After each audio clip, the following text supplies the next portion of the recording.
Welcome to Best Picture This, where it is always Oscar season. I'm Mike. And I'm Brian. In this show, we reevaluate every Best Picture nominee from the 21st century and decide whether to keep it or kick it from its Oscar pedestal. But not before getting in a few racial slurs. Am I right, Brian? Am I right? No. No? Okay. No. All right. In 2005, the nominees for Best Picture were Good Night and Good Luck, Capote, Brokeback Mountain, Munich, and today's movie, the year's big winner, Crash, directed by Paul Haggis. Here's the trailer.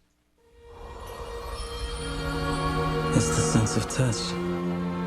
Any real city, you walk, you know? You brush past people, people bump into you. In LA, nobody touches you. We're always behind this metal and glass. How far can bullets go? You thinking about that bullet that came through your window? What's wrong? You all right? I am angry all the time, and I don't know why. Put your hands on top of your head, man. Will you just do what he says? Now, do you have any guns or knives or anything I might get stuck with? It's your brother's file. Kid's going away for life for stealing a car. All I need to do to make this disappear is to frame a potentially innocent man. Did you find your brother? Oh. Tell him to come home.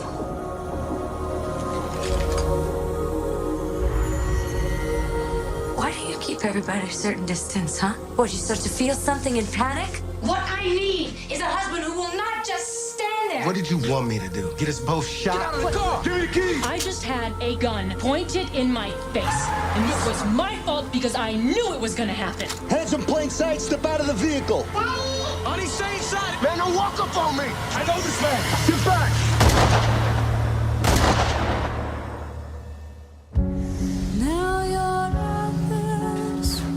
You think you know who you are? You have no idea. You had a conversation with God, huh? What did God say? I'm trying to help you. I didn't ask for your help, did I? It's okay, Daddy. I'll protect you. It's the sense of touch. I think we miss that touch so much that we crash into each other just so we can feel something. Something else funny? People, man. People.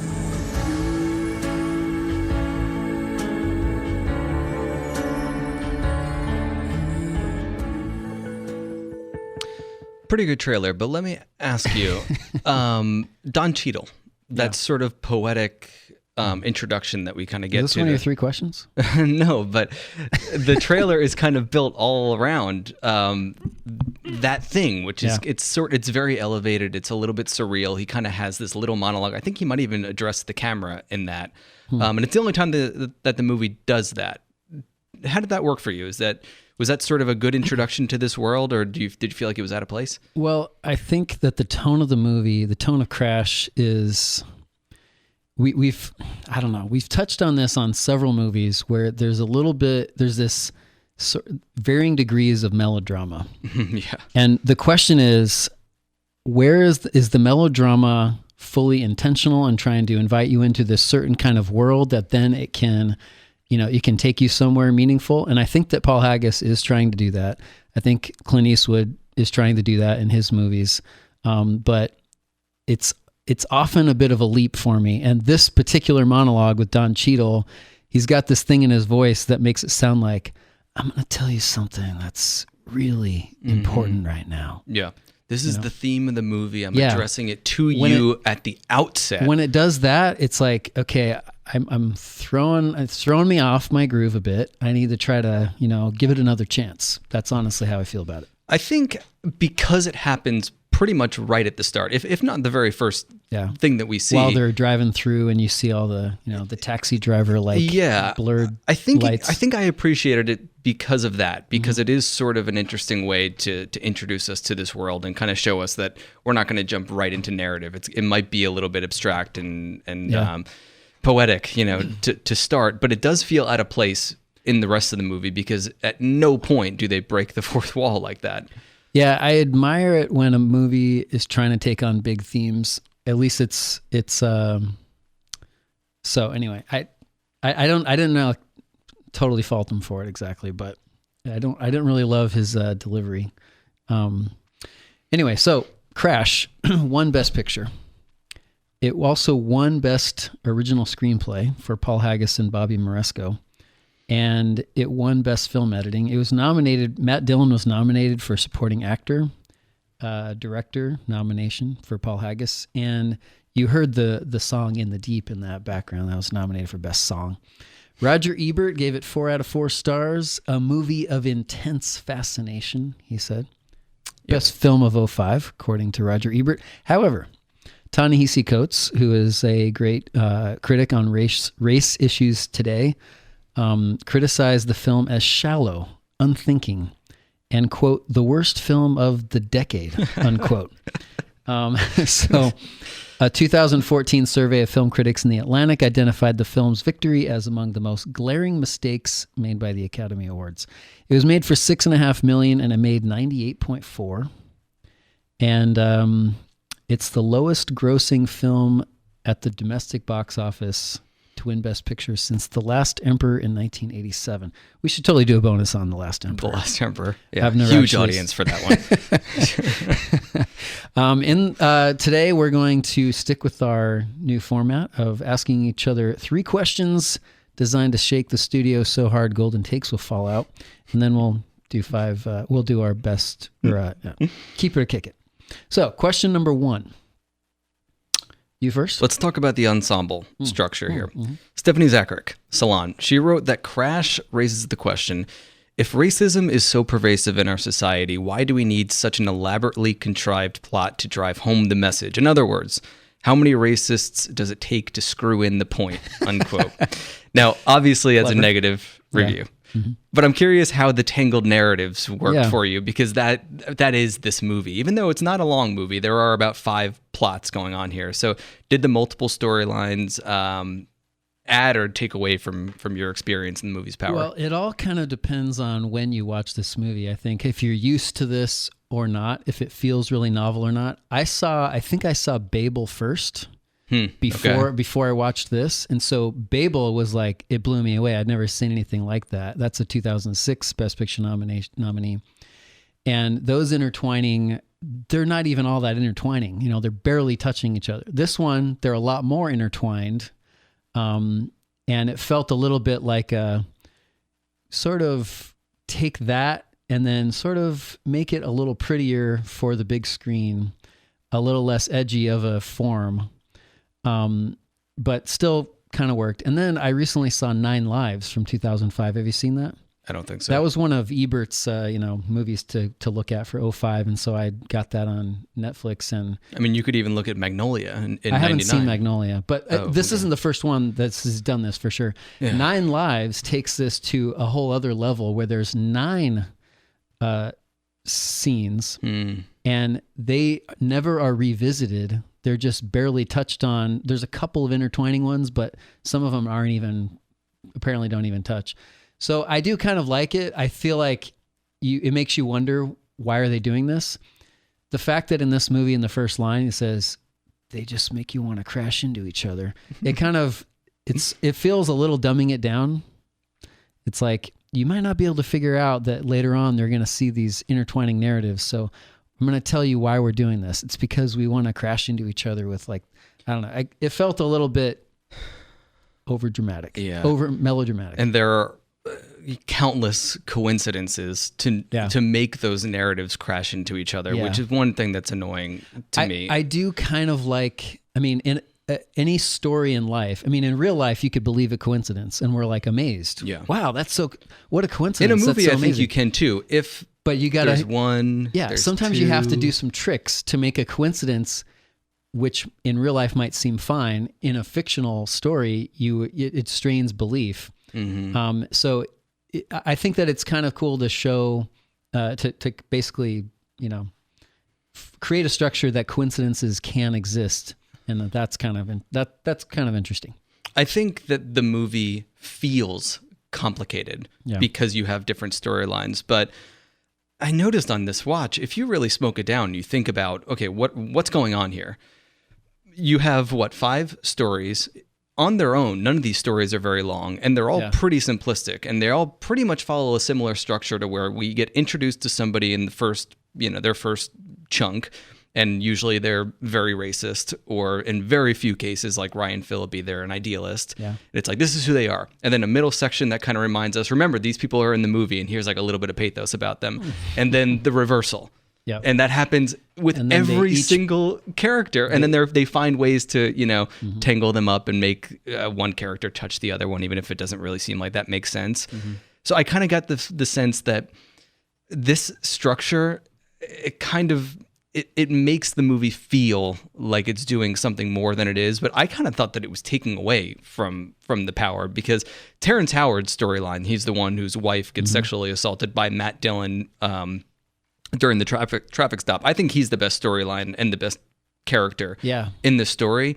And after I was watching, I was thinking I could have seen an entire movie of just him dealing with this impossible conflict of, there's a cop with his partner. They're both armed. We are not.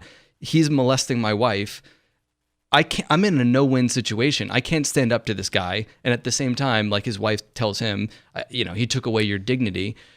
Thandie Newton is awesome in this movie. I think she's great in everything I've seen her in, but she plays the wife, and her outrage and is very believable. But yeah, I think it reminds me of a somebody who criticized a novel by Jennifer Egan. It's called A Visit by the Goon Squad. That's close. I'm not sure if I'm getting the title right, but it kind of intertwines all these different, strands. And the problem that this professor had with it is like, she is so good at creating these characters and then kind of abandons them for a different storyline. When that character, you build up the character, the work has been done. Now let's take advantage of it by showing some development, some growth. And here it does kind of I think interrupt some of the work. I think it robs the good stories of payoff too, because with that Terrence Howard storyline, we have this really interesting, complicated setup. And then the very next day, his wife meets him at work, and we're supposed to get this sense, okay, that their marriage is falling apart, just like that. And then he gets into a conflict because he's not going to let the cops show him up again, basically, and he overreacts. And long story short, he decides that he's going to, have a cop-assisted suicide, whatever that term is. He's going to get out of the car with a gun and have cops shoot him. This is after one day. And it just seems insane to me that that's the way that you're going to wrap up the story. And it's really just to get him to have a confrontation with Ryan Phillippe and build his storyline. There's a lot of overly coincidental things here, and a lot of pressing fast forward that I think rob the movie of actual revelations, even though it feels like there are a lot of revelations in this movie. I've been thinking a lot, though, about comic book expectations. We've been doing comic book movies, graphic novel movies. This kind of feels like that. It's like in a comic book or a graphic novel, sometimes you'll turn a page, and from frame to frame, you kind of have to fill in the blanks a little bit and accept that maybe there's a little more passage of time than you would have just by virtue of reading it. So in that sense, I kind of give Paul Haggis a little bit of leeway, because there's a experimental structure going on. So how much are you willing to let him trust him to give you something? He also wrote $1 Million Baby. He did. So, he did. I'm sure this will come back up as we continue. So your question. My question is, so Haggis said he wrote Crash not simply to criticize racists, but to, quote, bust liberals, unquote, for the idea that we're post-racial. So do you think that the racism is too simplistic, or do you think that he is saying something important here? I don't think he's saying anything important here. I think that there are enough moments here to try to make us feel hopeful about the future, to introduce a lot of hateful people and then give them a quick and easy redemption like Matt Dillon. But then I think that there are other storylines like Ryan Phillippe, where he starts as an idealist and then kind of out of nowhere does something horrible. And instead of owning up to it, one day after Matt Dillon says, when you're on the job a little bit longer, you'll find out who you really are. You think you know who you are. You have no idea. And then the next day he finds out who he really is. Kind of cliche cop talk there, but yeah, but that is sort of, ambiguity that I don't feel like made any sense with that character, but it is tacked on for us to say even the good people can be defiled in this world, the same as the bad people can have moments of redemption. And I didn't feel either of those moments were earned. I feel like the Sandra Bullock line does kind of leave her a little bit feeling she seems a little more broken at the end of it than some of the other ones do, or a little bit more unresolved. Like she hasn't really figured out what's going on with race. I think Haggis is doing something important here, saying just everybody's expectations are disrupted. There is a reversal. It does. I mean, maybe it's too quick in some cases, but I think that showing that even the people who think that they're not racist may have some, something to that comes up again. I'll give him a little credit for that. Question 2. I'll give you my question 2. Okay. So Paul Haggis had no money to make this movie. So he took out 3 mortgages on his house. I don't know how you do that. I've never tried 3 mortgages. He cut back on to save money. He shot using mostly some sets, at least from the TV show Monk. He filmed in his own house. He used his own car. He used friends' cars, staff members' cars. So my question is, how many mortgages did you take out to fund Best Picture this?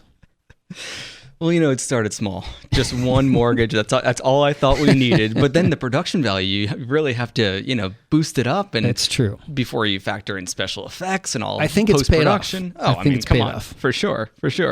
So I have said my share of negative things, I think, so far about this. Mm-hmm. So what did you like about this movie? Is there a scene that stood out? And yes. If not, when did you groan the loudest? Because I have my moment. There's one thing that I kind of loved about this movie. Okay. And that is the shopkeeper. Yeah. Okay, this is another one where, it's a little bit over the top, it's a little melodramatic. Oh, God. But the fact that he goes and thinks that he's shooting, and he accidentally shoots the daughter of the locksmith. Pena. Yes, yeah. he's good in the movie, but although he doesn't have a lot to work with because there's some cliche lines. But I'm supposed to say what I love about it. Yeah. So he tries to shoot Michael Pena. They think the daughter is dead, and she's and not. And then a reversal because it's a rubber bullet. You find that out later. The fact that the family, Michael Pena's family, the locksmith's family, is left, the last image you have of him is he still doesn't know what happened. No, yeah, he thinks it's a miracle. But does he really think it's a miracle? Because he's clearly making up the story about this magic cloak that he tells his daughter, and she thinks that the cloak saved her. You're talking about Michael Pena. Yeah, I'm sorry. Oh, okay. Michael Pena tells his daughter that I'm going to put on this cloak to protect you. Mm-hmm. And then she gets shot, theoretically, but the next day it didn't work. It was a blank, not a rubber bullet. It was a blank. And that family, Michael Pena's family, doesn't know how that happened. Is it a miracle? They're left with this weird question in their minds. And I kind of like that they were left that way. I mean, in the movie, we know what happened. So Paul Haggis is not, just making it a supernatural movie, but there's some wonder in the world. I kind of like that what he did there. And the guy who pulls the trigger believes that, God intervened. Exactly. He had an angel watching him who stopped this terrible thing from happening. Yeah. And his daughter knows that they're blanks and chooses not to tell him because she thinks this could be the moment that I could save him, basically. Yeah. If he believes this is a miracle, he's going to be more changed than if he knows that I just bought blanks because I didn't trust him with a gun. Somehow that storyline is a little bit easier to believe if it were in a graphic novel. I don't know. I guess I'll have to think about that more. I guess. But again, it's just the way that it escalates with him. Yeah, and it's quick. With him going over there and shooting. And oh, man. That scene, that was my biggest groan, that scene. Especially after Ludacris ranting at me about racial politics. That's when I groaned the most because he twists everything into race. Yeah. And even his partner in crime doesn't really buy it. And it's like, give it a rest, even though clearly there's a problem with race. We get that. But the fact that he makes everything about it it just seems like he's a caricature more than actually a character. And that's this movie, though. I mean, the very first scene after that sort of surreal monologue that Don Cheadle has, we see that they were in this little fender bender. That's not a big deal. He's a detective, and his partner goes out. I'm sure that she's been, in confrontational situations before, and this woman who crashed into her is very upset, and she's Asian.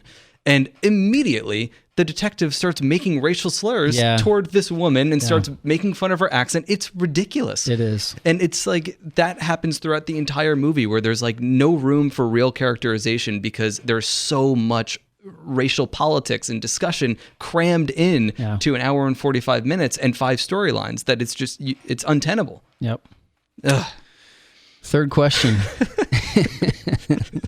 Ludacris made me groan the most. That's my short answer. Oh yeah, Ludacris is hard to watch here. My third question: if American Beauty was the pinnacle of pre 9/11 movies, one that sort of plays off of our boredom and angst at living a life that is so secure and we have good jobs and we hate that because it's boring, is Crash the pinnacle of post 9/11 movies?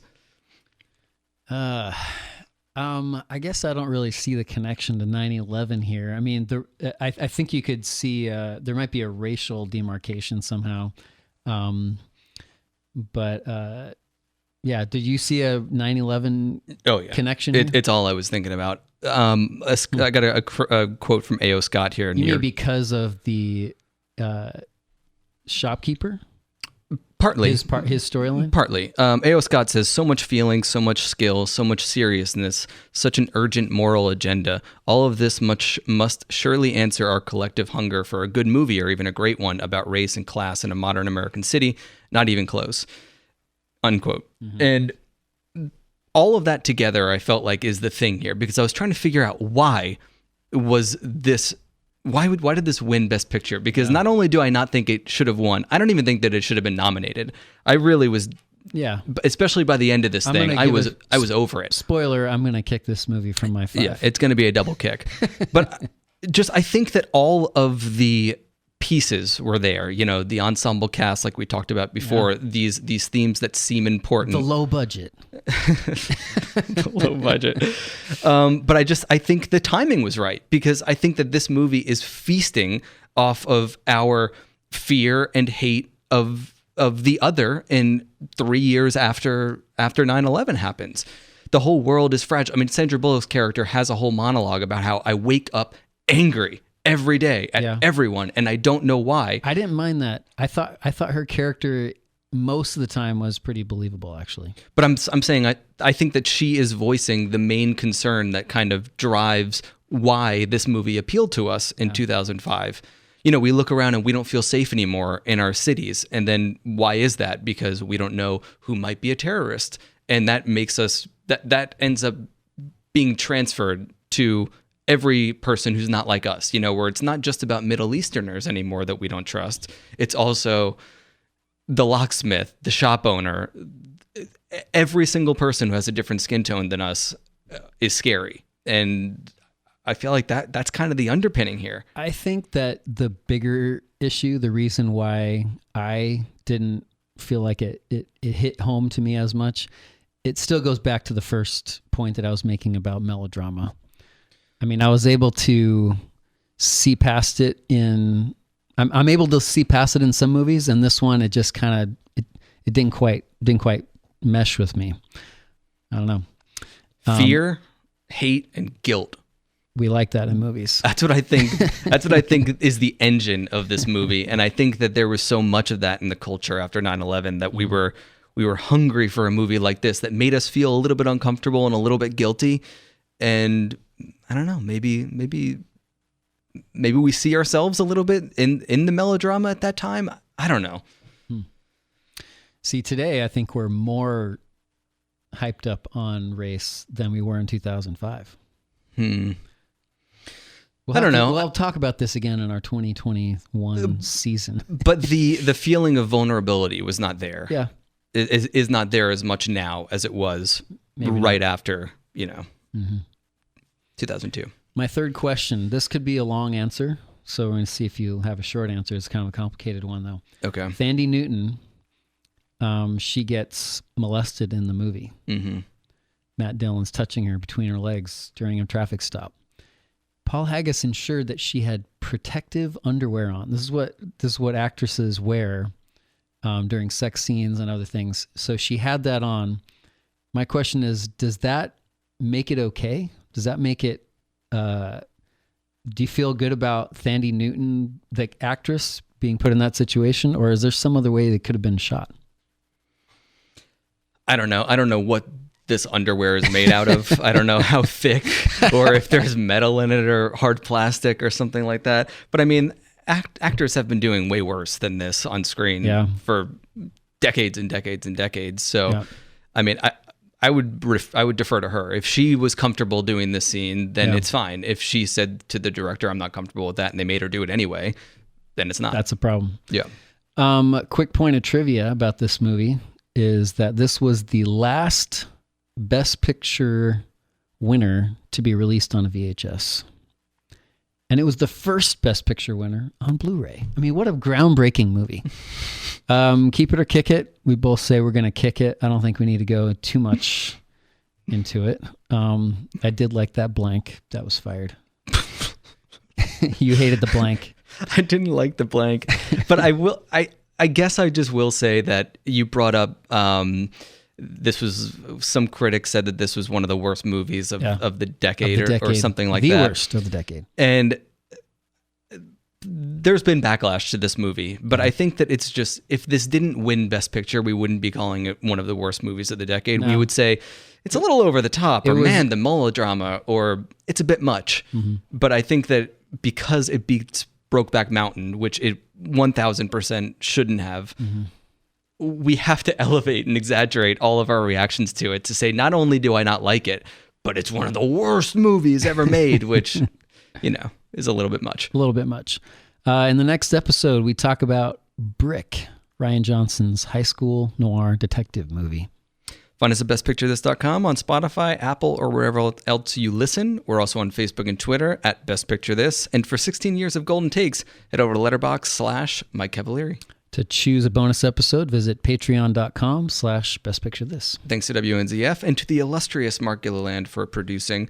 Also, remember to please rate, review, and subscribe. As we conclude, Mike, I think this is both the best episode we've done all year and the worst of the decade. What do you think?